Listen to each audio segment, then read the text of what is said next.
Bonsoir tout le monde. Merci d'être là pour ce nouveau café littéraire de l'Impondérable. Alors aujourd'hui, je suis heureux de recevoir notre artiste Zina Amour. Alors elle peint de belles choses depuis de longues années. Voilà. Ça tombe bien, c'est le 8 mars, donc je commencerai par dire bonne lutte au pluriel à toutes les femmes du monde, parce qu'il reste encore du chemin. Voilà. Et donc, Zina Amour est née en France. Et puis donc, elle part au début des années 60 en Algérie, à Alger. Et là, elle commence sa carrière artistique. Elle peint depuis ce jour-là, donc elle a organisé des expositions un peu partout, en Algérie et à l'étranger, et elle est mon invitée. Bienvenue Zina, la parole est à toi. Bien, merci à tous d'être là, bienvenue. Merci à Youssef de m'inviter pour présenter mes tableaux et pour parler de ma vie d'artiste. Donc, tout le plaisir est pour moi, c'est réciproque, surtout à l'occasion du 8 mars. D'accord, alors on va commencer par le commencement. Donc, lorsque tu arrives en Algérie, tu es jeune mais pleine de volonté quand même, de bonne volonté. Et donc, comment est-ce que tu as commencé à t'intéresser à ce domaine de la peinture ? Alors, je suis née en Bretagne et je suis bretonne d'adoption. Mes deux parents sont berbères et j'ai vécu une petite vie tranquille, magnifique, très pittoresque. La Bretagne, c'est merveilleux. Et j'ai toute mon enfance bretonne. Autrement dit, mes parents mes parents m'ont inculqué l'éducation, l'histoire des Berbères. Ma mère était elle était poète et elle me disait la poésie berbère. Mon père était commerçant et donc cette petite vie tranquille. Dans une France au lendemain de la guerre, c'était 47, et la Bretagne elle était pauvre, tout le monde souffrait en France au lendemain de la guerre, et nous nous sommes épanouis dans cette petite Bretagne très chaleureuse. J'étais la petite Hermelaise, et mon enfance était quelque chose de merveilleux.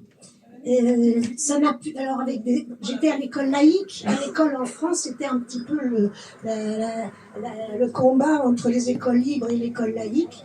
Donc j'étais bien sûr à l'école laïque et je connais parfaitement l'histoire de la Bretagne, son folklore. Je suis bretonne. Mais avec mes ancêtres, avec ma culture berbère, qui était une énigme encore là-bas. Je connaissais la culture berbère par,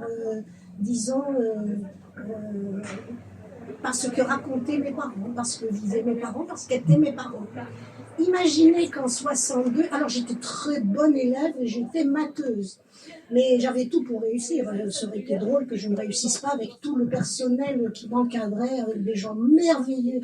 Mais un jour, je raconterai, et j'ai peint sur la Bretagne aussi. Je ferai également mon histoire bretonne. Aujourd'hui, le 8 mars, je vais parler de mon retour en Algérie. Imaginez, en 62, je n'ai vécu qu'en Bretagne, ni Paris, ni les autres coins de France.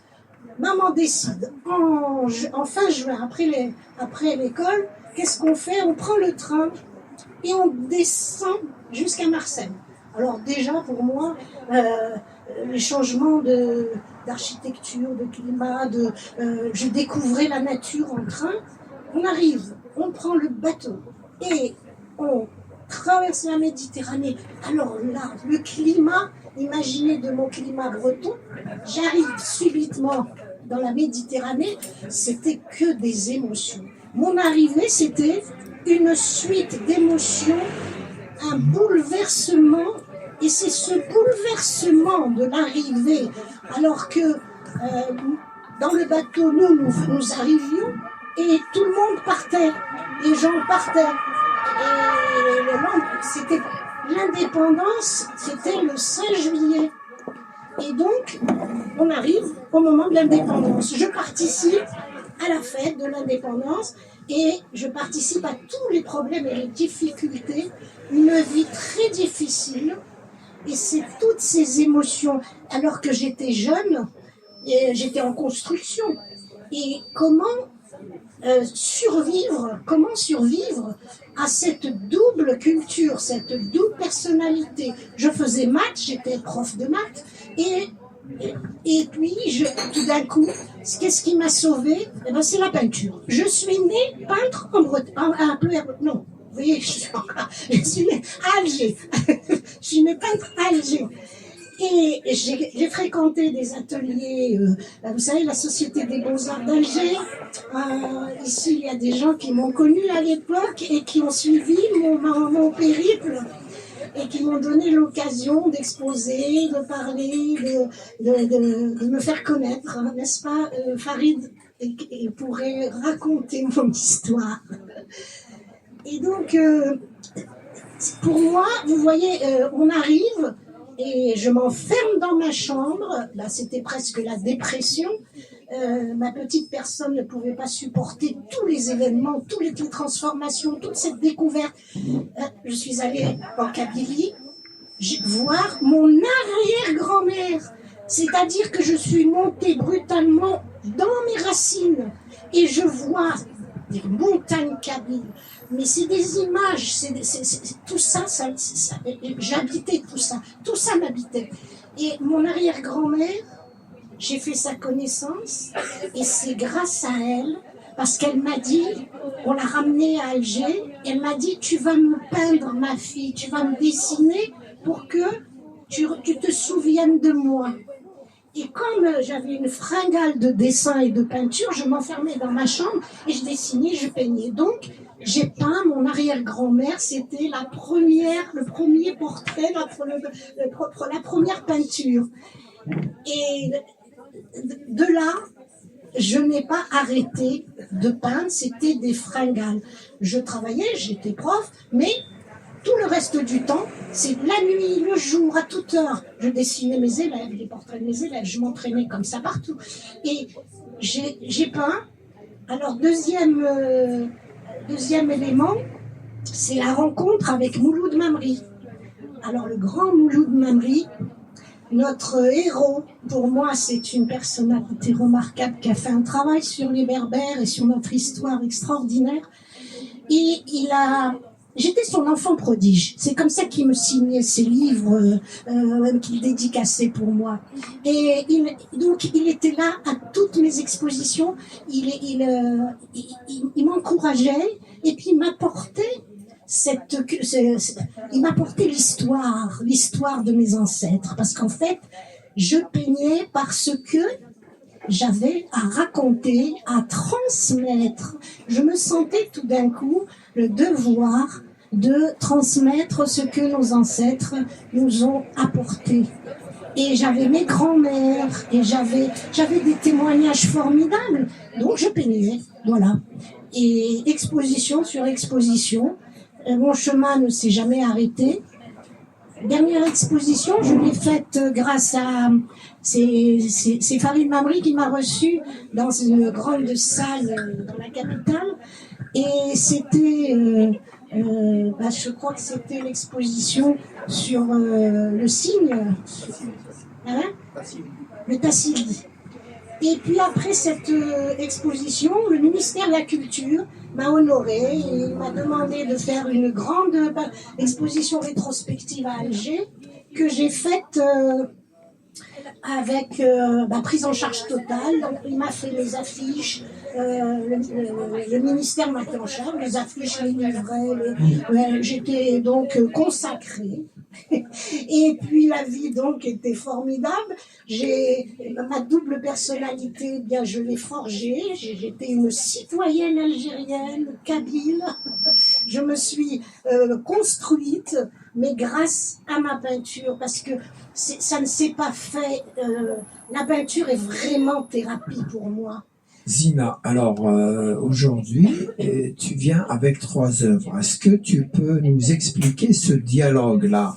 Parce que tu parles de fragments de présence et de 3 œuvres qui dialoguent sans hiérarchie, c'est ça?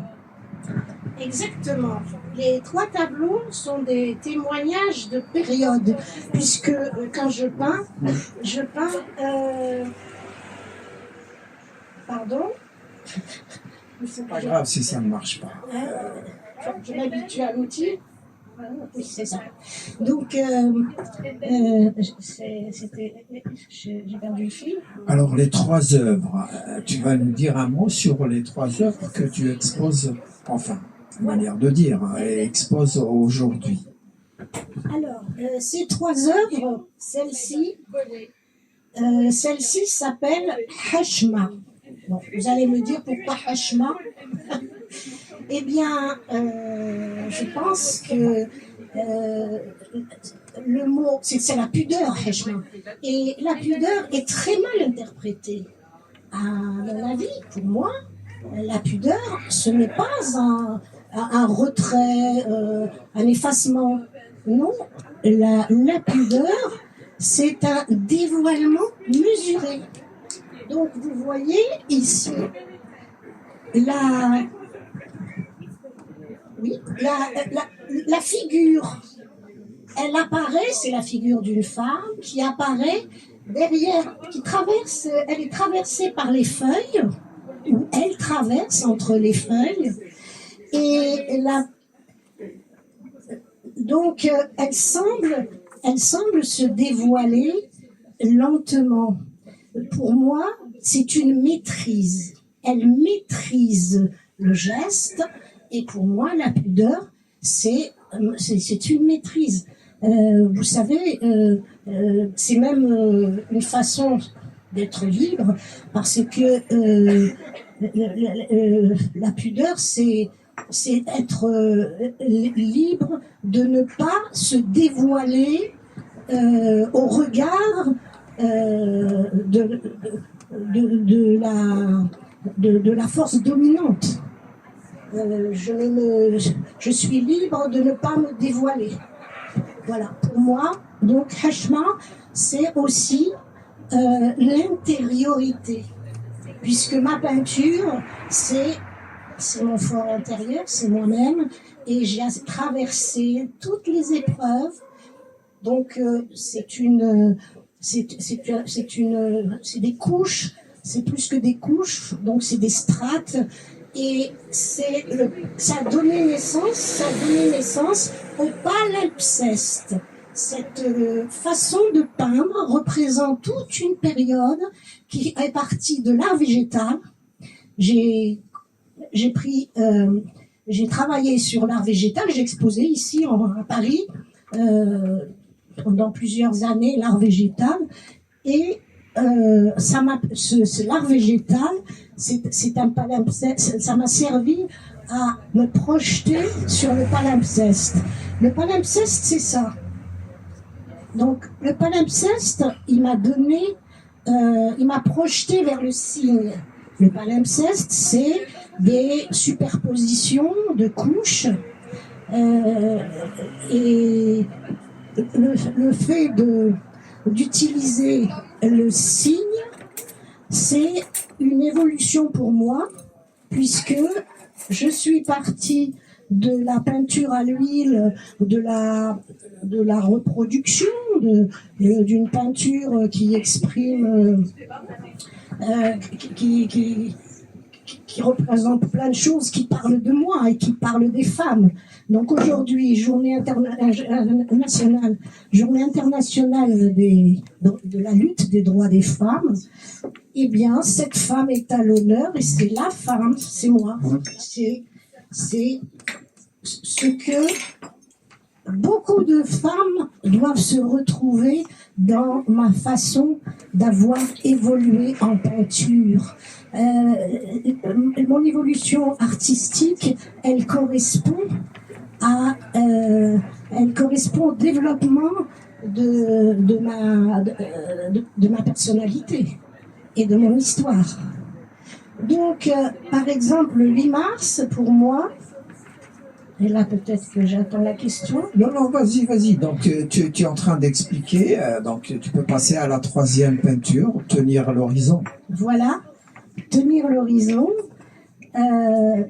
C'est une peinture où vous voyez une figure debout, mais elle ne donne pas à voir cette figure. Elle regarde l'horizon. La façon dont j'ai traité à la peinture à l'huile et au couteau la matière qui est tout autour, c'est pour exprimer que cette figure, elle tient debout. Et c'est grâce à cette matière dure qu'elle peut tenir debout. Donc, pour moi, le fait que cette personne tient l'horizon, eh bien ça veut dire qu'elle n'est pas un objet, c'est pas une femme objet, ce n'est pas quelque chose qu'on voit, elle est sujet. Je pose le problème de la femme sujet. Et ce n'est pas parce qu'elle regarde l'horizon qu'elle a un esprit de conquête ou qu'elle a un esprit de domination. Pas du tout. C'est juste qu'elle tient l'équilibre. Et les femmes, comme moi justement dans ma construction, la chute ne me fait pas peur. Mais ce n'est pas je tombe et je me relève. Non, c'est que je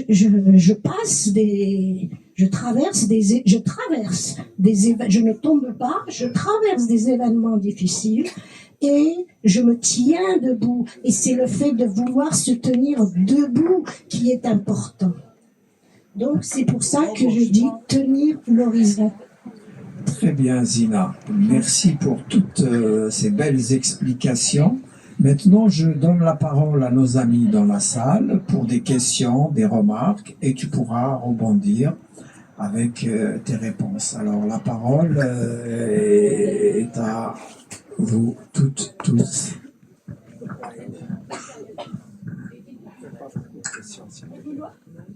Alors, là, tu voulais dire quelque chose? Je veux dire, probablement qu'il vaut mieux ne pas poser beaucoup de questions en même temps. D'accord. Oui. Zina Amour, bienvenue au Café littéraire de l'Impondérable, un café littéraire quasi légendaire maintenant de notre ami Youssef Zireb. Voilà. Alors, de la science à la peinture. Vous avez été professeur de mathématiques. Comment s'est fait ce passage à la peinture? Est-ce que la science a influencé votre manière de créer? Merci. Eh bien, c'est une bonne question. Ça marche. Ça marche pas. C'est une bonne question parce que on me la pose tout le temps. On me dit comment se fait-il? On voit pas du tout le rapport. Oui, eh bien le rapport, c'est que au fond de moi, il y a depuis toujours une force créatrice qui me pousse à créer tout le temps. Ça fait partie de moi. Mais il y a une recherche de la vérité. Je suis quelqu'un qui cherche toujours la vérité. Mais je suis une scientifique. Les mathématiques m'ont apporté m'ont apporté le plaisir de chercher la vérité. Et donc, je me sens heureuse de faire des mathématiques et je suis aussi passionnée de mathématiques que de peinture. Mais la peinture, c'est donc ma personnalité vit d'un côté avec les exigences des mathématiques, la recherche de la vérité, mais c'est moi après je me sers la recherche de la vérité, bien mes ancêtres, ma culture, j'ai besoin de connaître et de savoir et de transmettre. Et je crois que c'est un équilibre parfait en moi, peinture et mathématiques. J'ai essayé en Algérie de m'arrêter d'enseigner je crois que j'ai pris 2 ans d'indisponibilité et j'ai essayé de ne faire que mathématiques. Mais ça n'a pas duré, j'ai pas pu. Et je suis revenue avec les deux. J'ai toujours fait les deux ensemble. Très bien. Alors, nous sommes le 8 mars, une journée particulière, journée internationale des droits des femmes. En quoi vos créations peuvent-elles influencer l'évolution des droits des femmes? Alors, justement, pour moi, aujourd'hui, ce n'est pas... oui, il faut que je vous dise que le 8 mars, pour moi, c'est une histoire magnifique. Quand j'étais en 62 en Algérie, les structures de l'État étaient toutes abandonnées et c'est nous qui avons, toutes les personnes de France qui sont allées, qui se sont retroussées les manches et les gens compétents et qui ont essayé de redresser, de prendre les places et de reconstruire. Et ma mère était une militante, elle était secrétaire nationale à l'UNFA, l'Union des femmes algériennes. Donc elles ont créé le bureau, elles ont travaillé. Et elle a créé le 8 mars à Alger. Et donc, elle a tout fait pour que on puisse exposer, nous les femmes, parce qu'on militait en même temps. Nous étions des militantes. Et donc, on a pu on a lutté pour avoir la galerie des 4 colonnes à la Wilaya d'Alger. C'était la première exposition des femmes peintres à Alger. Et elle est dans mon CV. Donc, tous les ans, ça faisait partie de notre militantisme, les droits des femmes, et j'ai exposé régulièrement, tous les ans. Et quand je suis arrivée en France, puisque j'ai dû quitter l'Algérie en 90, et quand je suis arrivée, j'ai continué à peindre, mais à ce moment-là, c'est une autre vie. Ce n'est plus les mêmes, je ne suis pas la même. Lorsque je peins en France, j'ai beaucoup peint, j'ai exposé l'art végétal, j'ai exposé les palimpsestes, j'ai exposé le cygne, j'ai exposé dans un peu partout, à l'étranger aussi également, un peu partout. Mais c'est vrai que les mathématiques me prenaient plus de temps et je n'avais pas beaucoup de temps pour peindre. Seulement, mon inspiration, je n'avais pas mon inspiration. Et ma petite fille qui est là, c'est grâce à elle, ça fait pas longtemps que j'ai repris ce monde de la peinture, parce que j'ai pris ma retraite. Et après ma retraite, j'étais presque dépressive, je me posais la question, je m'interrogeais, mais qu'est-ce que je suis maintenant ? Et ma petite fille, voyant que j'étais comme ça, elle me dit, mais peins, pourquoi tu peins pas? Maintenant, tu as le temps qu'il faut pour peindre. Et je lui dis, ça se commande pas, je ne peux pas. Bien sûr, je peins, je peux vous représenter, c'est le métier, quoi. En tant que métier, je peins.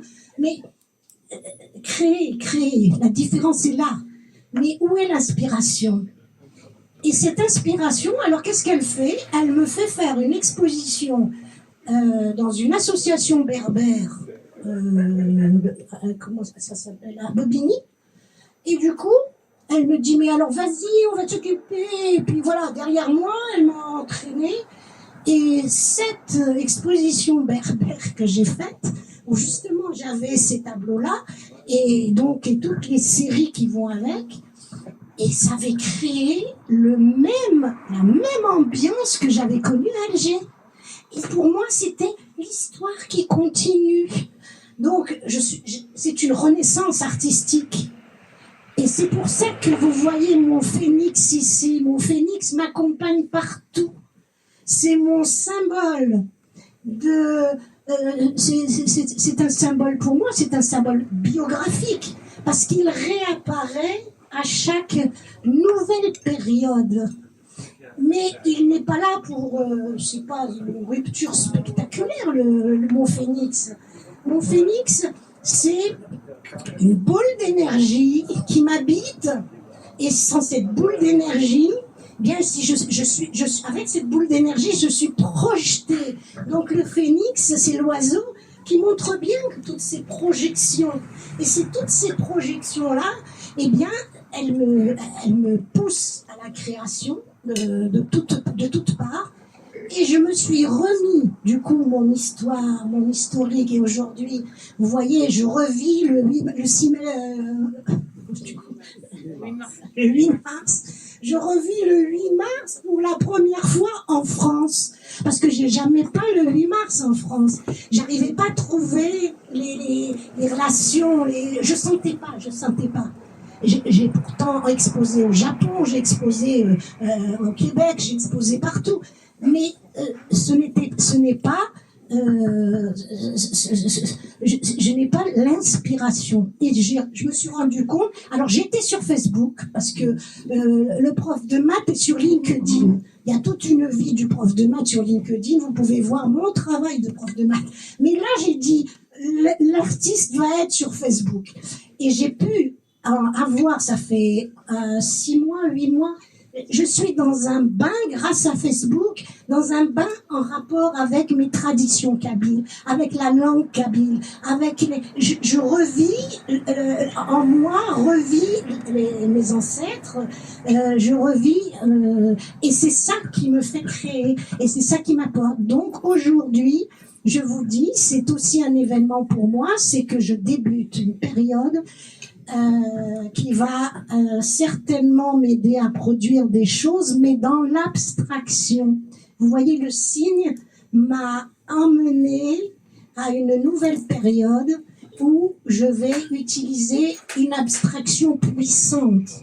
Parce que maintenant, je dois dépasser tout ça et arriver, grâce au palimpseste et au signe, et puis grâce à ces inspirations, maintenant j'ai retrouvé mon équilibre. Tenir l'équilibre, je tiens l'équilibre. Je suis là aujourd'hui, je tiens l'horizon. Et j'aimerais que les femmes comprennent, de par mon exemple, que elles doivent continuer à tenir l'horizon.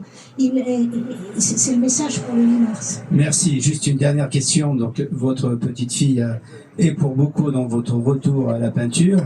Alors, y a-t-il d'autres influences personnelles ou artistiques qui ont joué un rôle dans votre manière de peindre? Influence, non. Au début de ma peinture, j'étais influencée par Van Gogh, les impressionnistes, puis par l'expressionnisme. Bon, j'ai connu comme ça des petites influences à droite, à gauche, mais mon chemin est tracé. Maintenant, j'ai mon intériorité, tout est à l'intérieur. Je dois fouiller à la recherche de cette vérité intérieure. Et la concentration que ça demande, ce travail-là va produire, et je le sais, parce que je sens que ma main est guidée, que le geste, et c'est le geste qui va naître, qui va représenter, c'est pour ça que je parle d'abstraction maintenant. C'est cette force qui guide le geste, et le geste est plus important qu'un discours. Je pourrais exprimer avec le geste et peu de choses, une expression très forte. Pierrette. Je sais pas, il y a un bouton. Alors, bonsoir, je m'appelle Pierrette. Bonsoir, voilà, Pierrette. ça va pas vous mettre sur une bonne piste. Je suis aussi issue d'un mariage mixte, une maman bretonne et un papa kabyle. Et je suis née voilà, en 57 sur cette terre. Alors, à travers ce que vous dites, je sens qu'en vous, il y avait une quête que vous avez sentie ou pas. Mais moi, je pense que lorsque l'on est loin de ses racines, on est en recherche, on a en nous ce besoin de savoir. Donc moi, ma partie berbère m'a été complètement annihilée. Mon père ne voulait pas. Et c'est moi qui ai fait cette démarche parce que je suis persuadée qu'au fond de moi, comme tous les enfants qui naissent au sein d'une mixité et pas sur leur terre où sont leurs racines, ils ont besoin de ça. D'abord pour leur équilibre plus tard, ça j'en suis persuadée. Il faut qu'on se connaisse. Pour moi, c'est important. On ne peut pas oublier une partie de soi ou complètement soi. Donc vous l'avez fait à travers la peinture parce que vous avez des dispositions à peindre. Moi, ça a été les chanteurs de langue berbère qui se sont exprimés en français et qui m'ont fait comprendre que il y avait énormément de poésie. Comme vous, je suis issue de l'école laïque, donc voilà, les poètes, c'est des poètes français. J'ai pas du tout eu accès à cette culture. Papa écoutait du Shahabi, Slimane Azem, enfin voilà. Donc à mon oreille, il y avait des sonorités qui me parlaient. Bon, moi je dis, moi Idir, c'est mon Dieu. Grâce à lui, non mais je le dis tel que je le pense, Idir, c'est vraiment celui qui m'a permis de dire à papa, je viens pas de nulle part, et à partir d'aujourd'hui, j'avais 17 ans, il faut que je sache. Donc une quête, comme vous, je suis allée là-bas à l'âge de 19 ans, moi, mon arrière-grand-mère était morte, donc j'ai vu ma grand-mère, j'ai pas pu la peindre, la seule chose que j'ai vue, c'est une photo de moi, une photomaton accrochée, là j'avais 4-5 ans, le long d'un mur, hein. Et voilà, ça s'est révélé en moi. Après, bon, j'ai fait ma vie, j'ai épousé aussi un berbère, un chaoui, voilà. Toujours peut-être dans cette quête, je ne sais pas. Mais bon, allez savoir, allez savoir. Donc, votre parcours, c'est le parcours de toute personne qui est dans une mixité, à qui on enlève une partie de soi. Moi, c'est comme ça. Je pense qu'on a dans nos ADN, quelle qu'elle soit bretonne, hein, parce que j'oublie pas maman hein, dans ce jeu de boules là, hein, qui a fait que je suis ce que je suis. Et alors maintenant, par rapport à vos peintures, je pense que vos peintures, honnêtement, ce que vous voulez, à mon sens, quand je les regarde, c'est déclencher un échange. Lorsque je les regarde, je me dis, il faut que vous m'apportiez une explication, sincèrement, hein, pour que je comprenne et que il y ait un dialogue. Le fait simplement de voir votre peinture ne me suffit pas en tant qu'œuvre. Voilà. Merci beaucoup. Donc, faut que votre présence, si vous exposez, faut que vous soyez là, sincèrement, hein, voilà. Et je le sens réellement, moi aussi. Voilà, il est important que vous me donniez des éléments pour comprendre votre démarche. Sincèrement, hein, il y a des œuvres qui me mettent tout de suite dans une émotion, et vous, c'est l'explication que vous allez mettre à l'appui de votre coup de couteau qui va faire que je vais me dire « Ah ouais, c'est ça en fait qui… » et je vais y adhérer. Bien, vous posez le problème du public et de la peinture et l'artiste. Alors, une œuvre, normalement, elle existe par elle-même. Et vous êtes libre d'interpréter et d'aimer, de ne pas aimer, d'en discuter. Mais alors, c'est votre liberté totale. Moi, j'en parle parce que d'abord, c'est presque une rétrospective. C'est mon histoire. C'est l'occasion pour moi de raconter toute l'histoire. Et quand on fait une exposition de peinture, moi, je n'expose qu'un style, qu'une période. Donc, quand on est dans une période seulement, effectivement, dans toute… alors à ce moment-là, on adhère tout de suite, c'est plus simple. Donc là, c'est vraiment c'est presque l'histoire de l'art. Et donc, de ce point de vue-là, je pense que vous parlez d'explications parce que je vous en donne. Mais vous auriez eu peut-être, vous auriez imaginé, vous, autre chose. D'ailleurs, je vais vous donner, puisqu'on est bretonne, vous allez avoir, une expérience qui va également vous étonner.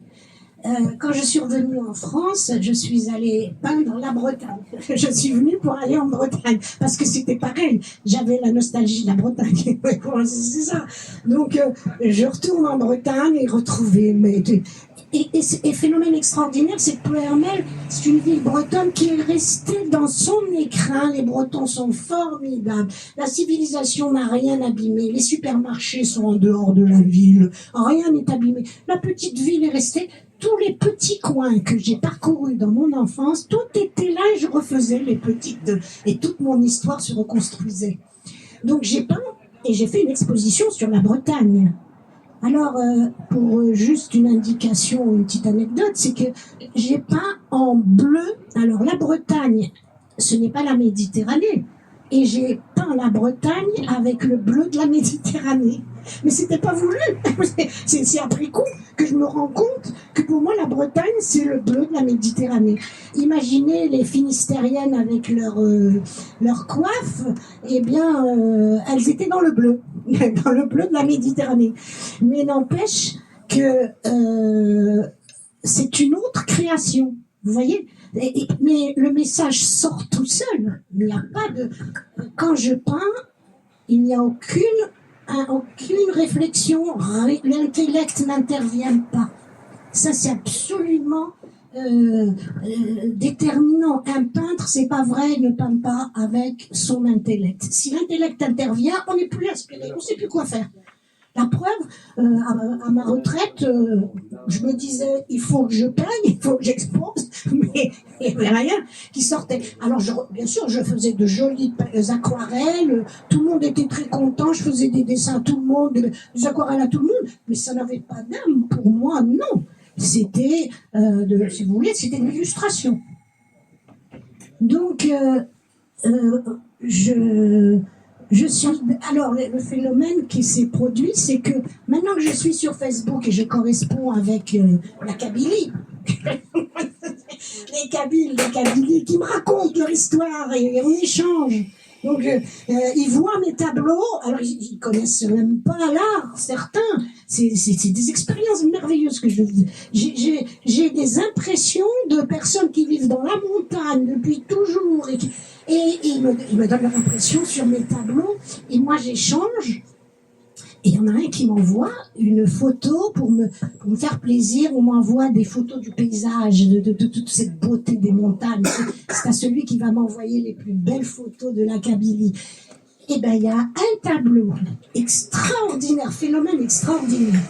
Il y a une photo, lui, il a pris la photo du paysage. Et moi, en Bretagne, j'avais peint ce paysage. Et c'est un paysage breton. Alors, vous voyez, c'est incroyable ce qui peut arriver. Et là, j'ai mis la photo à côté de mon tableau et je demande à tout le monde, j'ai pas représenté ce paysage, hein. C'est un paysage kabyle. Et moi, j'ai peint le tableau sur les côtes d'Armand, là-bas. Donc, voilà. Et donc, maintenant, il n'y a que du bonheur, maintenant. Maintenant, quoi que je peigne, où je peigne, je me sens tellement entière. Voilà, les petits morceaux dont vous parlez, ils se sont tous recollés. Je suis entière et je projette également de faire une exposition, mais sur la Bretagne uniquement, de la même façon. Mais là, la période est plus courte. Mais c'est un autre attachement, c'est l'attachement à cette vie bretonne qui est unique en France. Oui, alors, Bretagne et Kabylie, pour moi ça remonte à Jules Ferry. Jules Ferry en 1880, donc crée l'école gratuite, laïque et obligatoire. En même temps, il interdit aux Bretons de parler le breton. Tout comme en 1883, en Kabylie, la première école donc, est créée à Taouret Mimoul, un petit village de Kabylie. C'est notre toute première école. Donc c'est un peu ce lien entre les Bretons à qui on interdit de parler leur langue et aux petits Kabyles à qui on apprend le français pour un petit peu les dématérialiser par rapport à leur propre langue. Donc Jules Ferry d'ailleurs qui va venir à Taourt Mimoun et qui va être impressionné par un petit gamin, Farhat, le grand-père de Hamou Cheheb, un chanteur, qui va citer son nom, et Jules Ferry va pleurer parce que il entend ce petit gamin évoquer son nom. Ça, c'est pour l'histoire. Après, tu avais cité les 4 colonnes, la galerie des 4 colonnes, était dirigée, enfin pour ceux qui savent pas, par Karima, et Karima, c'était l'ancienne directrice des maisons de jeunes, des auberges de jeunesse. Ces auberges de jeunesse ont été fermées pour empêcher justement les jeunes du monde entier de venir en Algérie se promener. Quand j'ai fait ma carte d'auberge de jeunes en 72, ici au boulevard Saint-Michel, on m'avait dit que ma carte était valable partout dans le monde, sauf en Albanie, en Corée du Nord et en Algérie. L'autre point que je voulais évoquer, c'est le palimpseste. Pour ceux qui ne savent pas, le palimpseste, parce que avant, les parchemins, c'était très cher, c'était très rare. Donc, on effaçait ce qui avait écrit dessus pour réécrire dessus, voilà. Donc, j'ai pas de questions, en fait, à formuler, c'était simplement ces petits points. Très bien, Farid. Tu passes le micro à nos amis. Oui, bien sûr. Oui, bonjour Zina, c'est un honneur et un plaisir d'être là pour t'écouter et connaître ton parcours. On a eu à échanger.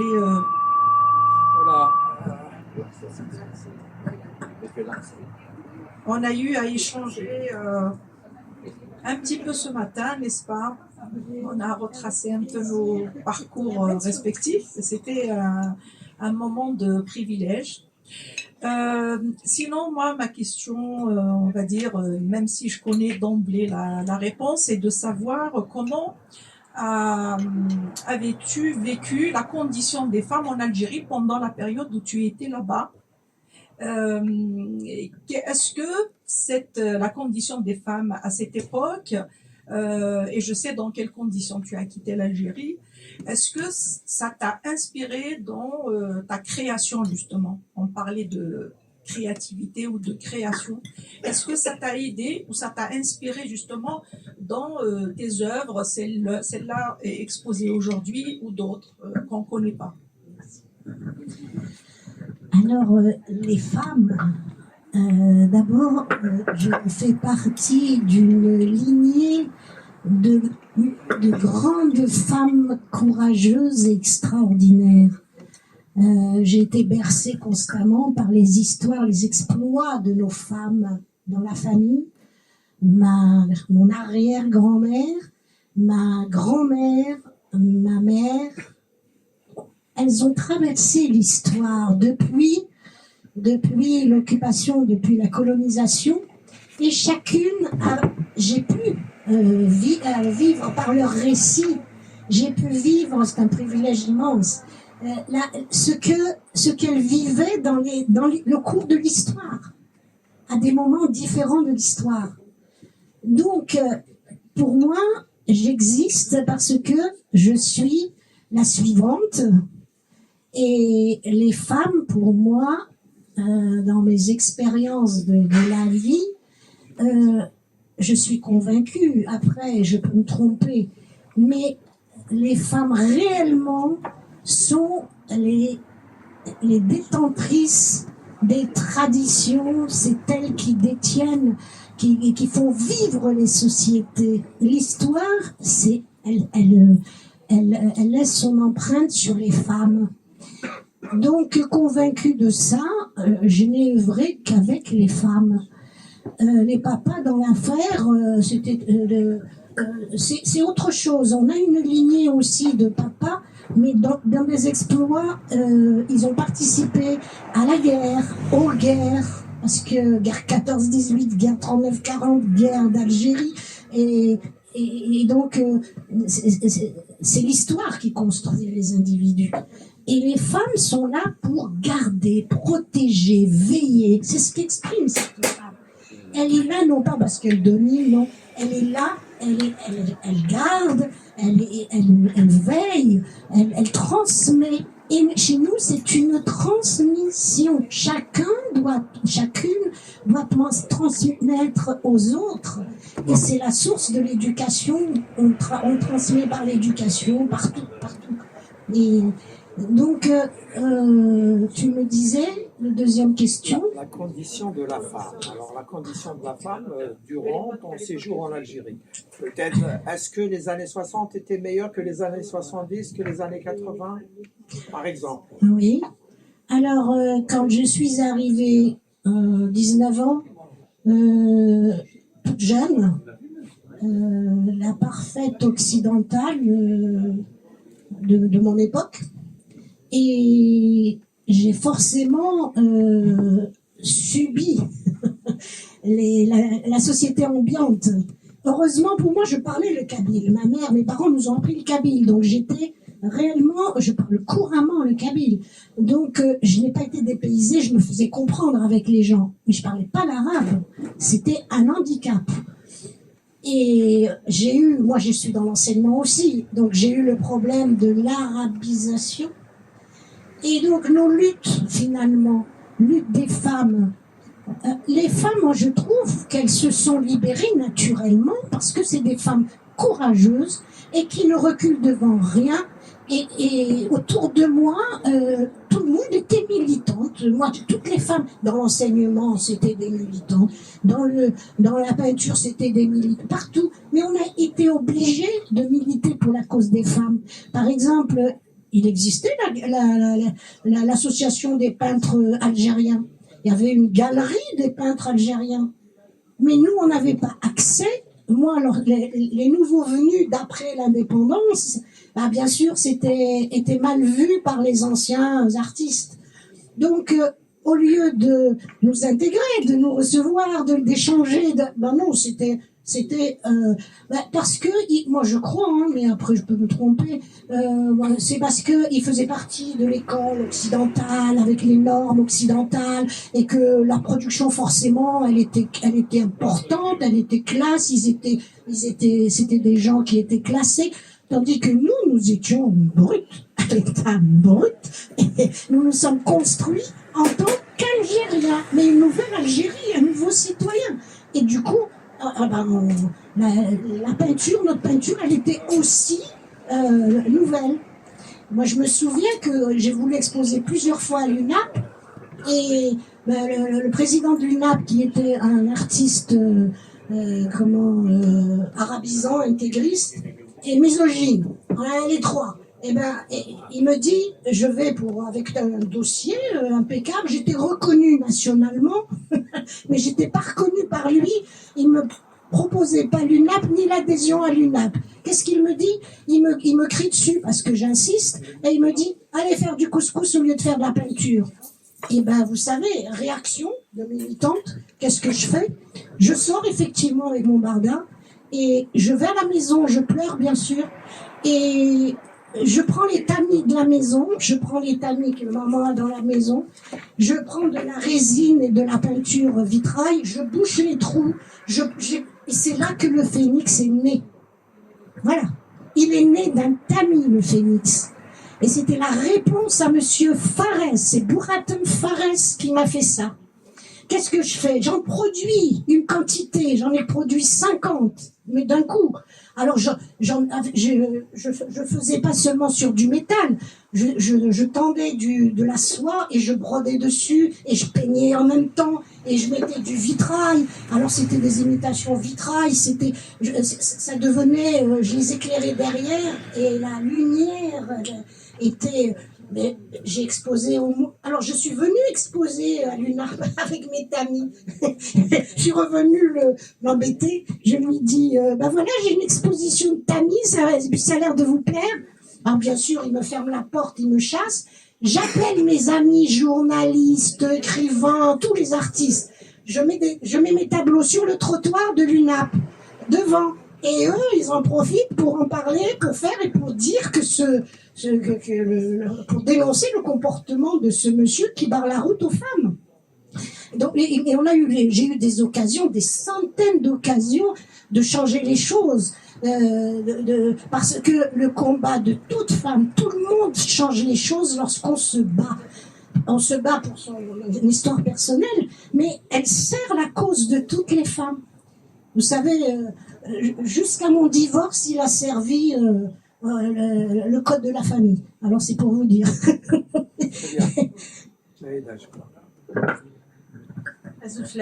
Vas-y. Donc Zina تنفذ تبصري تقبايليت couramment. Voilà. Et تولد هضر دوسي تنضيد اما كاين il y a une renaissance, une reconnexion avec la culture amazigh, avec Taqbailith. Cela voudrait dire que est-ce que déjà est-ce que vous avez intégré justement la Waïd al-Nar, les œuvres Inum, voilà. Est-ce que ça a été évoqué le parcours Inum en tant qu'artiste peintre? Et si vous nous parlez aujourd'hui de reconnexion, Amé, comment vous comptez l'intégrer peut-être dans vos futurs projets? Amé qui devrait adapter Taqbailith, parce que man hadar Taqbailith éventuellement on se partout, que ce soit dans notre travail, dans notre vie de tous les jours. Et comment vous concevez ça? Je veux bien vous voir. Comment vous comptez intégrer Taqbailith Nil Msoura à travers vos œuvres? Merci. Alors, Izmir Ara, au sujet de mon art, les termes techniques, et je vis l'art en français. Mais, مش كلمة نقيمة كجيد سمات تمسلايا تقبايليت avec les amis de Kabylie sur Facebook, hein, ils enregistrent et j'enregistre. mais pour parler de l'art, c'est difficile encore. Mais qui n'est pas voir le Tifina, je l'ai appris grâce à Mouloud Mamri. Donc Mouloud Mamri m'a bien l'apport de Mouloud Mamri. Alors il y avait mes grands-mères, toutes mes aïeules. Donc j'avais tout un côté de mon histoire, de mes racines et le message que tu dois transmettre, etc. Et j'ai transmis à mes petits-enfants. Et le message... j'ai perdu le fil. Jaïda voulait surtout, si j'ai bien compris la question, pas seulement le Tifina, c'est-à-dire dans tes créations futures, comment est-ce que tu vas intégrer cet aspect de la culture amazigh en général, de la culture kabyle, de la langue kabyle. Vous avez peigné à l'époque, voilà. Est-ce que ça vous parle encore? Est-ce que ça vous inspire? C'est ça ma question. Voilà. Eh bien, heureusement que vous posez cette question, parce que c'est la clé de ma prochaine exposition. Le Sintifina, vous voyez comment je l'interprète. Je l'ai déjà intégré, c'est dans le palimpseste. Dans le palimpseste, c'est une superposition du temps. C'est des couches. Donc moi, j'ai intégré dans ma peinture à la fois les formes, j'ai intégré les matières, j'ai intégré les matériaux. Le végétal, c'était... Et puis j'en ai rejeté d'autres, j'en ai effacé d'autres, mais j'en suis. Alors là, c'est le charnière aujourd'hui. S'il renaît aujourd'hui, c'est parce que je vais exploiter que le signe tamazigh de Sintifina.